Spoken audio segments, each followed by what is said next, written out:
Hello, Knights. My name is Jessica Gottsleben, and I am here from Knightcast, the Voices of the Future. And I have the pleasure of interviewing Dorian Howard. We get to call her Dory. I'm really excited for that. Now, she is the CEO and founder of Milk and Honey, as well as the former vice president of production for Paramount Pictures, and a former executive from New Line Cinema. That's a pretty impressive resume to start out with. Thanks. It's been a fun ride. So far, so good. I'm blown away. I'm a radio television major, so for me, it is an honor to get to meet you, and thank you so much for coming to our campus. I'm so excited to be here. I just found out you guys are the second biggest school in the nation, so I'm really proud to be here. 60,000 students in this entire room. If they all show up, then it's going to be epic. I'm ready. Now, because of that impressive resume, my first question is, what did you want to be when you grew up? Until I was about 18, until I went away to college, I always wanted to work in politics.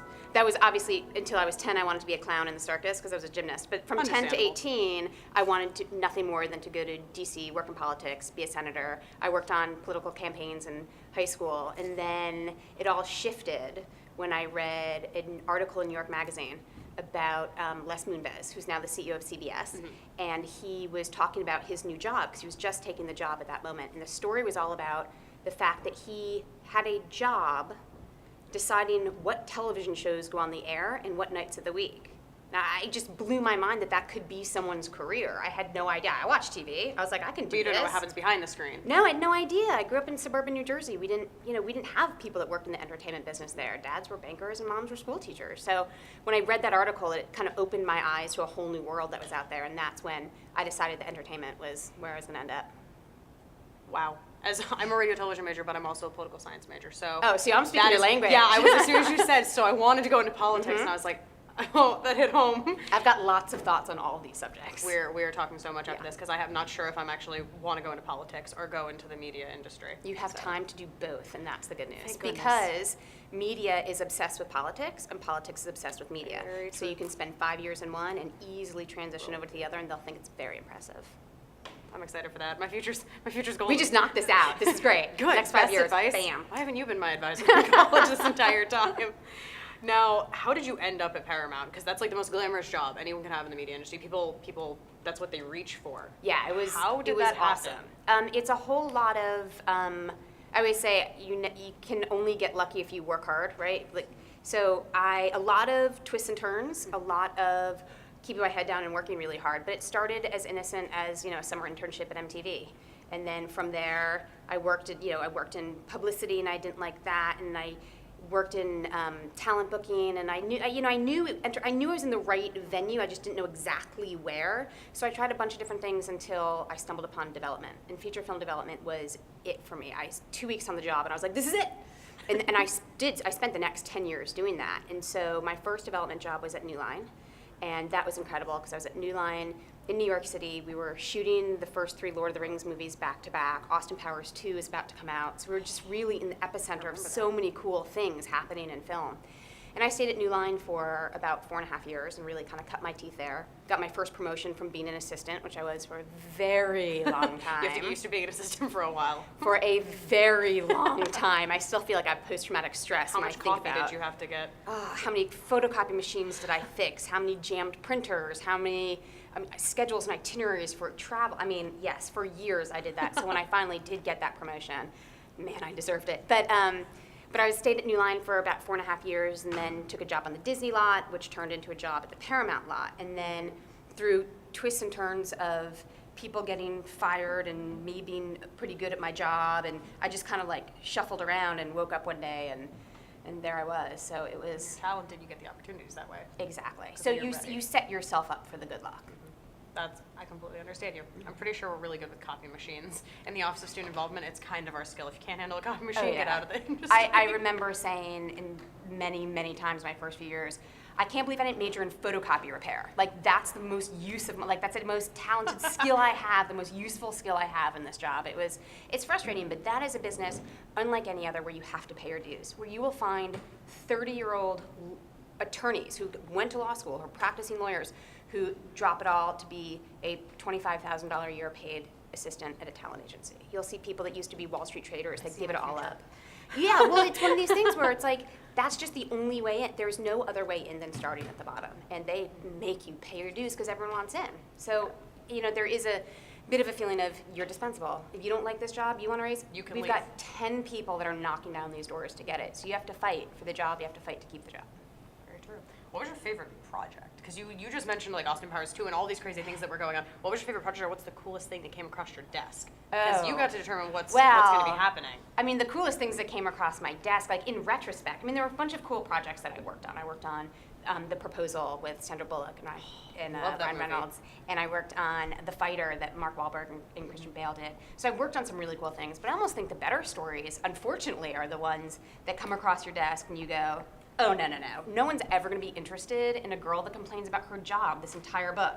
And that turns into The Devil Wears Prada. I was about to say. Yeah, so I got that one wrong. But there were a bunch that, that I did get right. And it is, being a storyteller is one of the best things about that job. And whether it's a script, a book, magazine article, you start seeing nuggets of ideas or interesting characters that you can create a world around and create a narrative around. And that was the most exciting part of that job. I want this as my future. You're convincing me. This is the best thing. But remember, I left.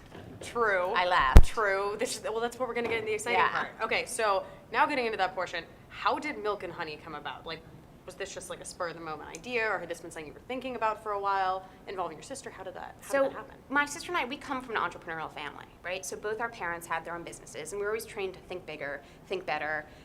I'd talk about a movie. My dad would always say, well, can you do that by yourself? Can you do it outside? Can you I'm like, Dad, I have a job, an actually really good paying job at a big company, but my parents would just laugh about, oh, how many vacation days do you have left? And how was that end of year review? They just thought it was so silly. Love parents. Yeah. They were the entrepreneurial thinkers, and big thinkers had these two daughters that were working our way up the corporate ladder in these publicly traded companies. So what happens at a certain point is when you're driven, like I am, and it sounds like you are too, you have a goal, and you put your head down, and you just run as fast as you can, and it might take you 10 years. But you're not looking up, because if you look up, you're going to lose momentum. You're going to deviate, or you're going to smack right into a hurdle. You just keep going. And when I got to Paramount and I was there for a little while, I just kind of looked around and said, I'm here. Like, I got it, right? Assistant, parking spot, car allowance. Like, I got it all. And you're like, oh. So with Milk and Honey, my sister, who's 3 years older than me, she was ready before I was to, like, get out of our corporate jobs and do something. So she had been thinking about this idea for a really long time and had a few false starts, because deciding to leave your job and start a company is insane. It takes a lot of courage. Well, it's crazy. I mean, forget courageous. Like, it's just absolutely insane. So she kept pushing me to do it, and I wasn't ready. And then it got to the point where I figured, man, either I'm going to do this now, or it's never going to happen, because it's just the golden handcuffs are going to keep getting more golden and keep getting tighter. So we just figured, let's dive in, and if it doesn't work, we'll go get new jobs. And if it does work, we'll be the luckiest people on the planet. It worked out. Jury's out, but so far so good. Like, it worked out. Nothing bad has happened yet. So far so good. Now, did either one of you have business experience, like going into this? Were you just like, let's just figure it out? Or were you guys, was it like corporate oriented, or were you guys just because you grew up in an entrepreneurial family? Whenever I used to give interviews, I'd always say the truth, which is, no, we had no experience, no fashion experience, no tech experience, no entrepreneurial experience. But then the headlines of every article was like, these girls have no experience. You're like, thanks. I'm like, thanks, because I've got a clue what I'm doing. How did the idea for, readily available shoes that are perfect for every female, how did that happen? Was that because you couldn't find shoes personally, or because you just thought it was like a good business strategy? It's a combination, because two things were happening at the same time, and right, it's kind of the head and the heart. So from the heart point, the passion behind it is we're girls who love to shop, and finding the perfect pair of shoes is no easy feat. No pun, it's a good pun. So whether it's you can't find the right color, you can't find the right heel height, or you want an ankle strap, you just want what you want. Story of my life. Yes, you know what I'm saying. Because you have to match it to a dress. How can you wear a dress or even a business suit? And you need to wear it all night, and you need to feel good in it, and you need to feel confident in the shoes. And your shoes are literally what supports you. So this was something that we were thinking about, because my sister was traveling a lot in Asia for her job. And she started getting her clothes made, and then ended up getting her shoes made. And she'd come visit me, and I'd say, those are awesome. Can you make those for me? And I'm like, in pink and a 3-inch heel, and she'd go back and make me shoes. So this is something we were just doing for fun. At the same time, when we started thinking about our startup and started thinking about the business we wanted to get into, naturally we gravitated towards e-commerce, because we love to shop and because there's just massive growth. So double-digit growth year over year projected to 2017. Yeah. 2012, there's $1 trillion transacted over e-commerce. Because everyone in the world can have access to it as they need right there. Oh, You don't have yeah. to worry about trying to get to you or fitting a shoe size, especially for shoes. Wyoming is one of the biggest states for e-commerce because they don't have malls. Or they have malls, but they're very far away. You have to travel to get to the mall. Yeah, so with our company, anyone with a computer can buy shoes from us. So e-commerce was exploding. We were seeing what was happening with Gilt and Rent the Runway, providing brand new experiences online. We were seeing what was happening with Warby Parker and Nasty Gal, who are creating brands online. And we figured, this is an interesting space to be in.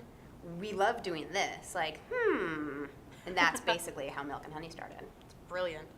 Did you have any transferable skills? I know this sounds odd because you already explained we went into it with no business experience per se, but did you feel like the entertainment business gave you transferable skills or networking purposes, or did it help you jumpstart in any way? Because I started in the entertainment business at 19, it was all I ever knew. So there were a lot of things that I picked up through osmosis that I didn't think would help me in anything else, because I left the entertainment business saying, I've got an opinion, and I've got a Rolodex. These are the two things I got paid for, right? Who do you know, and what do you think of You this? say yes or no, and you make phone calls, and you say, okay, that person. Yeah, and I was good at that. But when you think about what I can go into that uses my Rolodex and my opinion, it's kind of not very marketable skills. You leave the executive desk, and you're like, well, now what? Exactly. So in retrospect, I can look back to absolutely those assistant days, actually more than anything else, because there is, one of my favorite sayings is, sometimes no is not an option.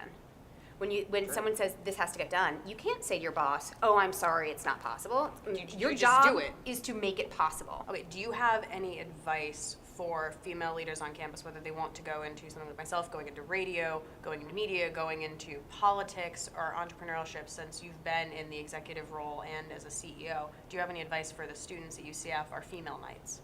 Yes. First of all, do it, please. There are not enough women in entertainment. There are not enough women in tech for sure. There are no women entrepreneurs that are raising money, that are in Silicon Valley, that are making waves out there, and that is so sad for me to see. And it starts with you guys, right? You are the next generation that has to come up and fill the void that apparently my generation just dropped the ball on. But when you see Sheryl Sandberg and Marissa Mayer out there changing the world, that should have a ripple effect, and I hope and pray that it does, because when I go to, I was up in Silicon Valley last week at a demo day, and there were 25 companies pitching, and there were 3 women. And it is so disheartening. Sad. It is sad, and you almost kind of forget that it's out there and that it's happening, and then you see that and you go, oh, right, there are no women here. Or when you get, which is a good thing, so I say definitely use a woman to your advantage. A lot of tech conferences, we get free tickets because they are just desperate to have women there. Please come to our and conference. invite your friends. Do you have any other female entrepreneurs that will come, because they need diversity and they need to have women at the events, and there are just not a lot of us out there. So go toe-to-toe with every guy out there. We think differently. There's just a different way of doing business, and the world needs more female entrepreneurs. Thank you. I've been the female director of our radio station at Knightcast, the group doing this interview. Up here. And that was of an all-male agency. Now we have a few other females, and we're diversifying, and I'm really excited about it. But I started out as the lone female in the group at the bottom. So thank you for being an inspiration. It's your job next. I'm passing the torch. You guys got to take over. That's what I'm hoping for.